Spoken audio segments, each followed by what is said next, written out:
Çfarë është mendja e njeriut? Tani po ja u tregoj, jo sepse unë di gjithçka, por do t'ju tregoj disa fakte që janë vërtet për tu diskutuar. Kush është rastisht nëse nuk e keni bërë ende, lidhuni me këtë faqe që të shihemi sërish dhe faleminderit që jemi për bashk. Në vitin 1950, kur u kapën disa ushtar amerikan, kur u kapën në Kore, pra nga kinezët, ndodhi një fakt i çuditshëm që nuk flitet, pothuajse fare. Dhe unë doja që ta diskutoja me ju, sepse ju dua dhe do të dëshiroja që secili prej jush të marr lapsin dhe fletën dhe të mbaj shënim.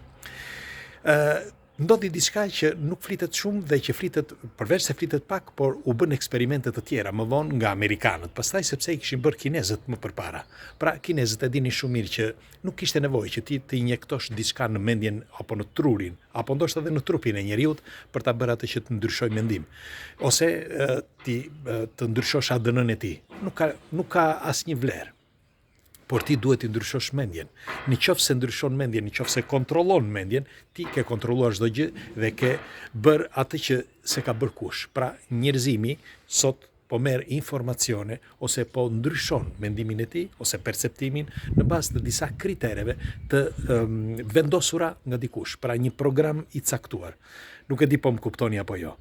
Për të arritur tek ky diskutim, fillimisht do t'ju them për eksperimentin që u bë në Kinë.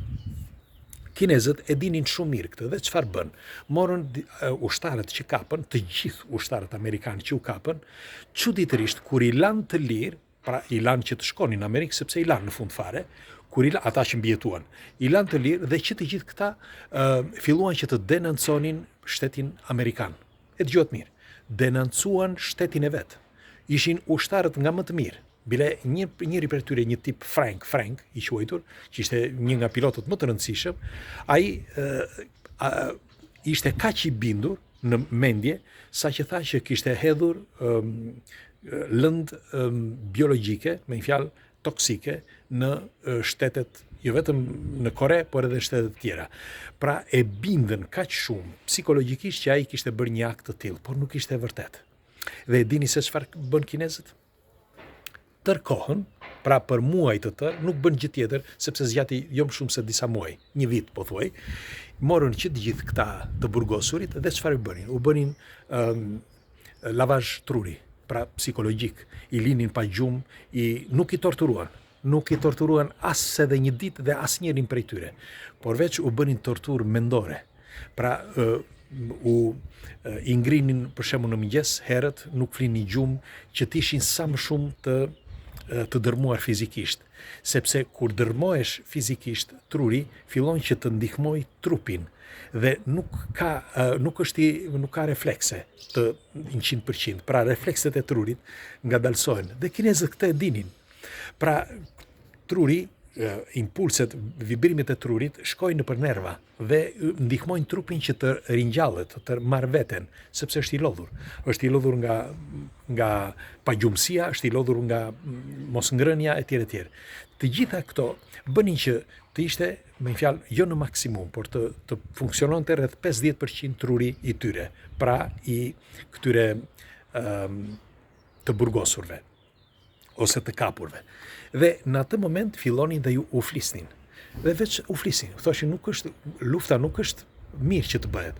Për më tepër ne s'kemi bërë asgjë. Ju erdhët nga Amerika, na pushtuat ne. Ne ishim në vendin ton. Pse duhet të vrite dhe të gjitha këto me fjalë pse në mendjen e këtyre ushtarëve u krijua një kolaps që nuk e keni iden. Ndonë se ju duket paradoksale, pas disa muajsh, të gjithë këta ushtarë filluan që të konvincione, si quhet, të autobindeshin, pra të bindin vetveten që kinezët kishin të drejtë.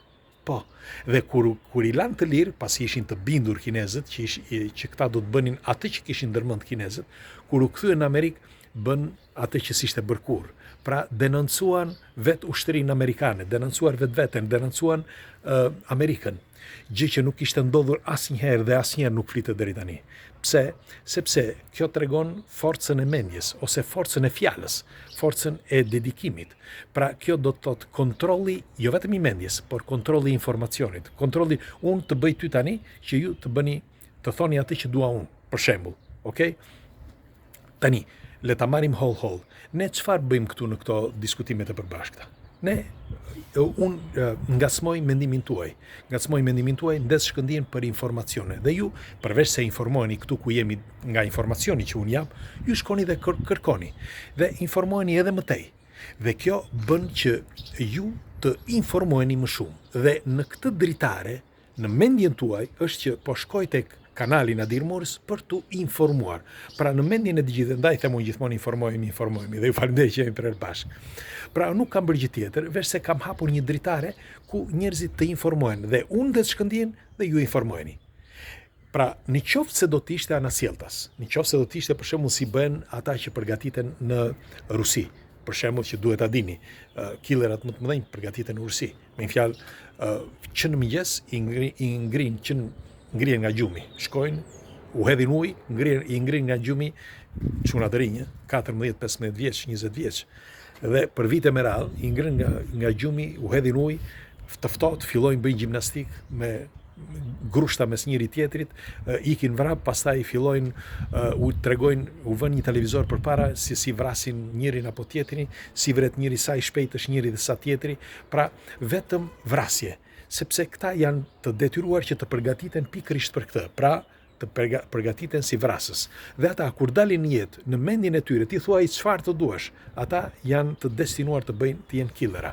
Është shumë e vështirë. Unë mbaj mend një film që kam parë, një film rus, para disa vite, nuk e mbaj mend titullin, fakt e kërkova, po se mbaj mend titullin, sepse ishte krejt rastësisht që pash në kompjuter e kam parë.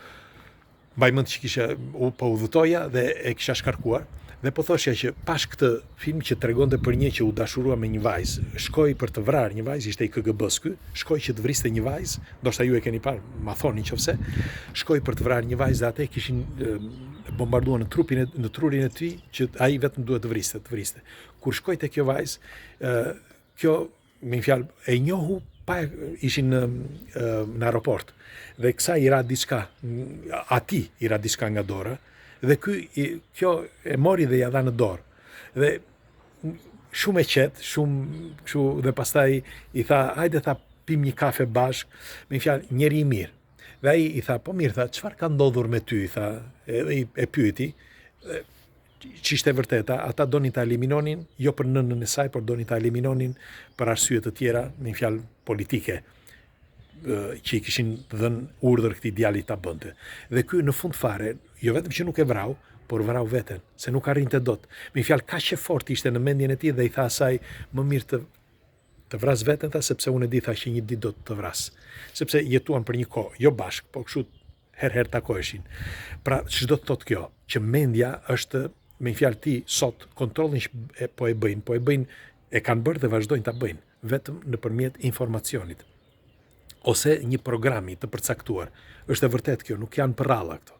Pra, të gjithë bota shkon drejt një programi. Është i përcaktuar nga disa lobe, nga disa njerëz që janë tani kanë të drejtë, s'kanë të drejtë, pak rëndësi ka. Unë po them se çfarë ndodh me mendjen e njeriu. Kështu që çfarë është mendja e njeriu, mendoni me mendjen tuaj. Siç thoshte gjyshi im, unë informohem me gënjeshtra, sepse shkonte merrte gazetën në Vlorë dhe kthehesh prapë pastaj në Llagatund.